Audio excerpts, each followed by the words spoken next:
Hello friends, இப்போ என்னன்னு பார்க்குறீங்கன்னா நாங்கள் வந்து ஃபால்ஸுக்கு போக போகிறோம். ஸோ இந்த ஏரியா தான். உள்ளே நடந்து ஒரு 10 மினிட்ஸ் ட்ராவல் பண்ணணுன்னு நினைக்கிறேன். வாங்க பார்க்கலாம். நான் ஃபால்ஸே இது வரைக்கும் பார்த்ததே கிடையாது பக்கத்தில் போயிட்டு.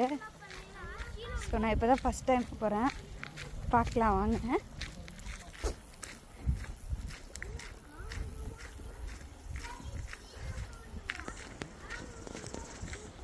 அவங்க 3 பேரும் போயிட்டுருக்காங்க.